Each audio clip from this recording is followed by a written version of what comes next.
See, a business can be defined in terms of three dimensions. Now, this particular strategic business unit has three important characteristics. First one, it says it is a single business or collection of related business. Freestanding business which is satisfying the following conditions.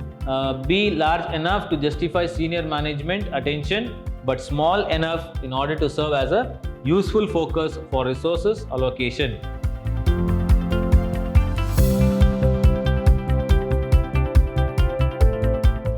Hi and a warm welcome to you all dear students. I, George Elime, Commerce Faculty, Department of Commerce, Vidyashram First Grade College, the Temple of Excellence, Mysuru.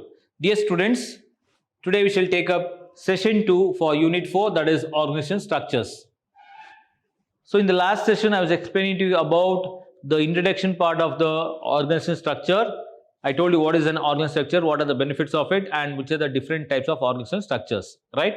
So I told you 4 different types. And what are the advantages and what are the disadvantages. Today let us take up how the establishment of strategic business units takes place, or how the strategic business units are being established or been formed. See, a business can be defined in terms of 3 dimensions. One is the customer groups, second is customer needs and technology. So a business can be divided or it can be defined in 3 different ways. That is, one, it is related to customer groups, secondly it is related to the customer needs, and thirdly it is related to technology which is being used. Now example, if you take a company that defines its business as designing incandescent lighting systems, right, for television studios, would have television studios as its customer group, then lighting its customers needs, and thirdly the incandescent lighting is the technology as its technology. So if you take a company which is defining its business as designing an incandescent lighting system for a television set or television studio, surely it would have the television studios as its customer group. So here the television studio will be the customer group, secondly the lighting as its customer needs, and thirdly the incandescent lighting as a technology used. Now in line with Levitt arguments, it says that markets defines of businesses are superior to product definitions.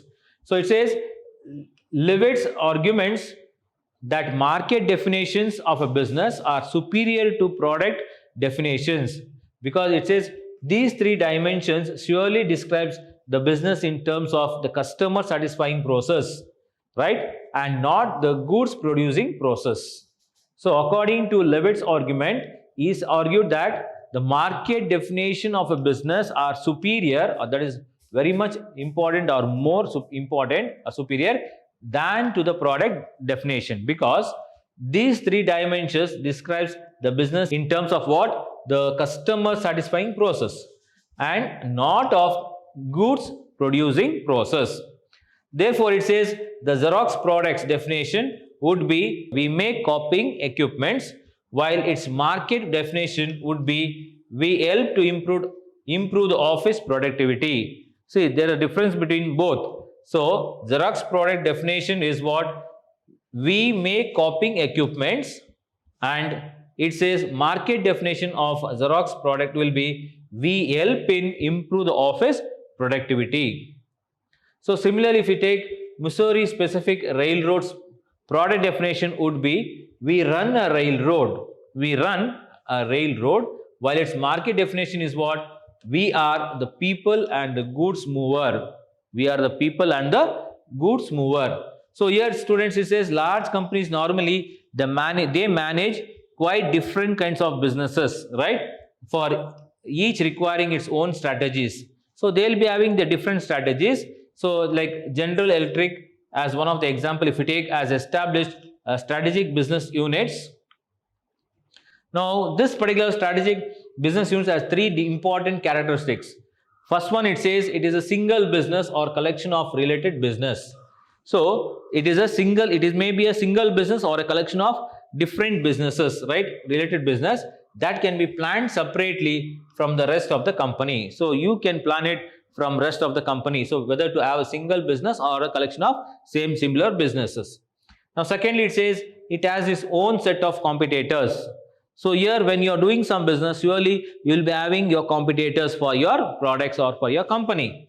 Then it has the manager responsible for the strategy planning. So who is going to be held responsible for the strategic planning? That is the manager. So manager will be held responsible for the strategic planning. And profit performance, who controls most of the factors affecting the profit. So manager is not only responsible for the strategic planning, but also the profit performance also will be held responsible on him.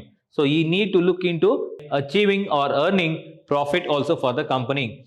So he will be having lot of control and that particular factors where he can achieve or affect the profit also depending upon the plan which he takes or decides. Now, frequent references has been made in this particular chapter related to the business unit because it says a unit comprising of one or more products. So, if any unit or a company is having one or more products having a common market base, and that products which is having a common market base, surely those managers has complete responsibility for integration. So, the managers who are in that particular units where there will be one or more business markets, that is where there are one or more products and which is they are having their common market base, surely those kind of managers has complete responsibility, or they have to take the complete responsibility for integrating, means bringing everything together or everyone together and all the functions, integration all the functions of marketing into a strategy against an identifiable competitor. So their manager has to take the responsibility of bringing or integrating all the various other functions, right, into a strategy, put them into a strategy and against the identifiable competitor. Now usually referred to as strategic business unit, SBU. Business units have also been called as strategy centers.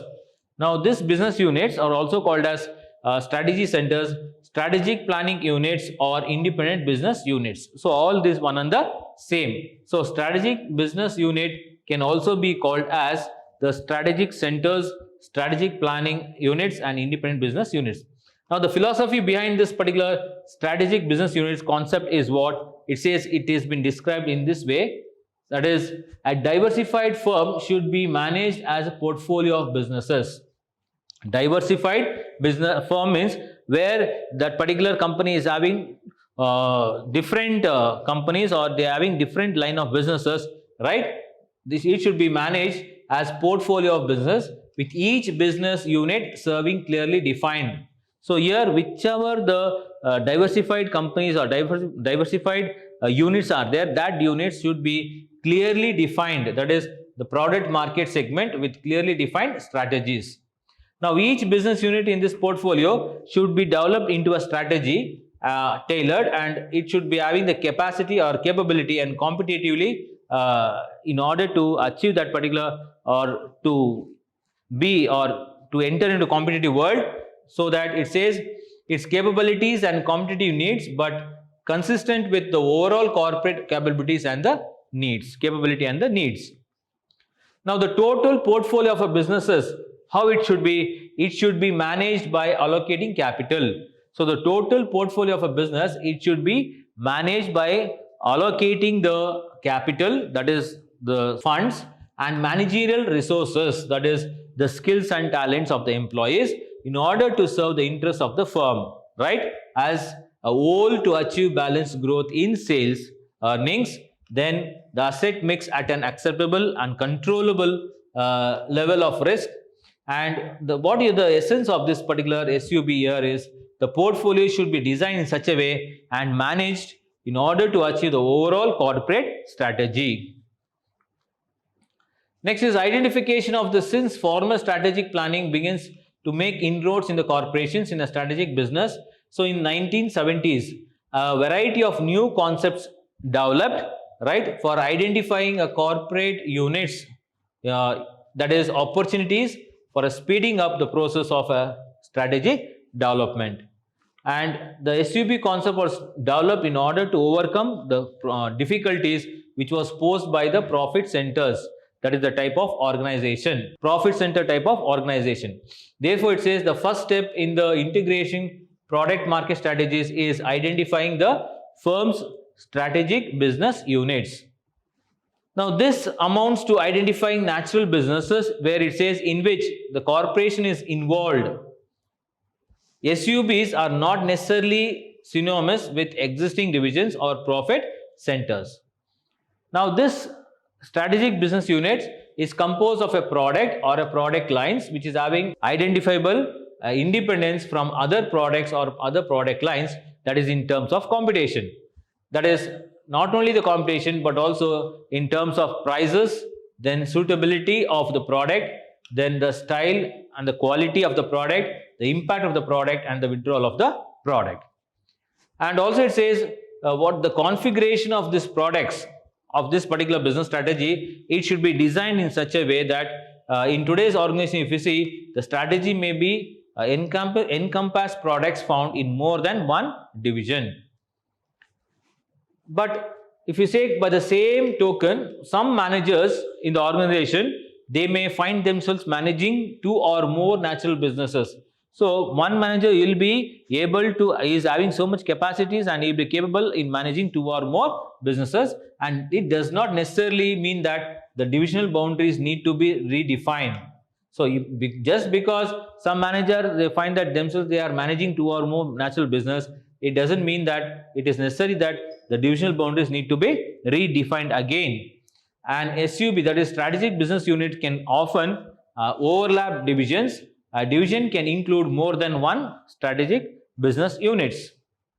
Now, whatever the optimum level, the optimal level of aggregation, that is whether it is neither too broad nor too narrow, and it can be determined or found out by applying the various criteria which has been discussed in that particular above, and then further it is refining itself, that is by using a managerial judgment. Now briefly, if you say, it states an SUB, that is strategic business unit, should look into and act like a freestanding business which is satisfying the following conditions. First one is having a unique business mission independent of other SUBs. Secondly, it should have a clearly definable set of competitors. It should clearly define who are the set of competitors. Then be able to carry out integrative planning, bringing everyone together and have a good plan, independently of other SUBs. Then it should be able to manage the resources in the other areas also, other than one business. Then it should be large enough in order to justify the senior management attention, that is, but not small enough, but small enough to serve as a useful forces of resource allocation. So the definition of SUB always contains the gray areas, that is the gray areas that may lead to disputes. Why? Because it says it is helpful, therefore, to review the creation of a strategic business units halfway into the strategy development process by raising the following questions. Now, which are these questions which will raise in the strategic business units? Our customers want well-defined and understood by the industry, and is a market segmented, so the differences in these wants are treated differently. So this is the first question. Then secondly, it says, is the business unit equipped to respond functionally in order to the basic wants and needs of a customer in the defined segment? This is second question. And third question is, do competitors have different set of operating conditions, right? That could give them an unfair advantage over the business units in this question. Now, if the answers give reasons, no doubt to the SUB's ability is compete with the market, it is better to redefine the SUBs with a view to increasing its strategic freedom in meeting customer needs and competitive threats. Problems which are been there in creating this, establishing this strategic business units. The notion behind, the idea behind this strategic business unit concept is that the company's activities in a marketplace ought to be understood first. So here, first and foremost, the SUB concept is that the companies, what are the company's activities are there, that is in the marketplace, first it has to be understood, and it should be segmented strategically so that whatever the resources you are going to use or can be allocated for a competitive advantage. So that is, the companies, they have to be able to answer three questions under this. what business I am in, first and foremost. Secondly, who is my competitor or competition. Then, what is my position relating to that particular competition. So, these are the three important questions where the company has to answer. So, getting an adequate answer for the first question is often difficult because what business I am in. So, it is very difficult to answer it. So, answer to the other two important questions, that is, who is my competition or competitors, and what is the position relative to that of my competition is, it is very easy to answer. In addition to it, identifying the SUB is enormous difficult in an organization because that will share the resources. Example, research and development or sales. Now, they say that there is no simple definite methodology for isolating the SUB, because although whatever the criteria for designating, for establishing the SUBs are very clear cut, and surely they are the application is very judgmental as well as it is problematic. Now, example, if you take, in certain conditions, real advantages can accrue to the business sharing resources at a research and development, manufacturing or at production level. Now, if the autonomy and accountability of those pursued are ends in themselves, then these kind of advantages may be overlooked, or you can just forego it and or unnecessarily sacrificed. So, students, so this is what about the establishment of SUB, that is SBU, strategic business units. So, a business can be defined in terms of three dimensions. So, this is just the, again I'll give you the highlights regarding this particular session. So, a business can be defined in three different terms or dimensions. One is customer groups, second we have customer needs, and third is the technology. So, here example of a company is given. It says the company is defining its business and the designing incandescent lighting system, where for the television studios, surely the television studios would be the customer groups, the lighting as the customer needs, and the incandescent lighting will be the technology. Now, there is an argument here, that is the Levitt argument, where it says the market definition of a business surely will be more superior or greater than the product definition, and there are three dimensions describe the business in terms of the customer satisfying process, then and not of goods producing process. Likewise, Xerox product definition surely would be like what we make copying equipment, that is the Xerox product definition. But whereas its market definition is different, where it says we help improve our office productivity. Likewise, Missouri specific railroad products definition is we run the railroad, but whereas market definition of Missouri specific railroads would be we are the people and good movers.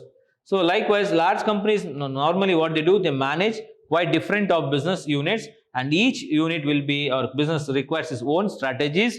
And General Electric, as one of the example, it is establishing the strategic business units.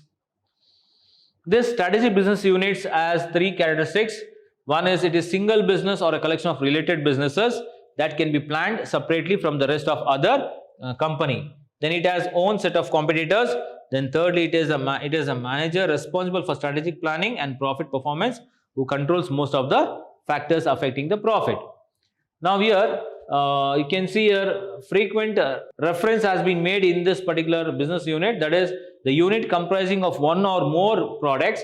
Surely they will be having a common market as a base, where the managers will be held responsible. They will be totally responsible for integrating all the various functions in the form of a strategy, and surely they need to be identified as a competitor. And it says this SUBs, they have also been called as strategy centers, strategic planning units, or independent business units. Now, the diversified firm, that is the company which is having different lines of products or different businesses, should be managed as a portfolio of businesses, where it says each business unit which is serving should be clearly defined, right? What is the product market segment with clearly cut defined strategies. And the total portfolio of the business should be managed by allocating the capital, managerial resources, as well as in order to serve the interests of the firm as the whole, in order to achieve the balanced growth in sales, earnings, and asset mix in an acceptable and controllable level of risk. Yes, now coming to the various other the SUB where it says it should be a freestanding business satisfying the following conditions. First is have a unique business mission and independent of other SUBs, that is strategic business units. Then have a clearly definable set of competitors. Then third is be able to carry out integrative planning relative independent of other SUBs. Then be able to manage resources in other areas. Then it says be large enough to justify senior management attention but small enough in order to serve as a useful focus for resources allocation. So surely the definition of an SUB will always contain the gray areas where it may lead to the dispute, and it says it is very helpful because in order to review what is the creation of that SUB, that is establishment of an SUB, halfway into the strategic development and research process by raising the following questions. Are customers' wants well defined and understood by the industry and its market segmentation? So the differences in these markets or wants are treated differently.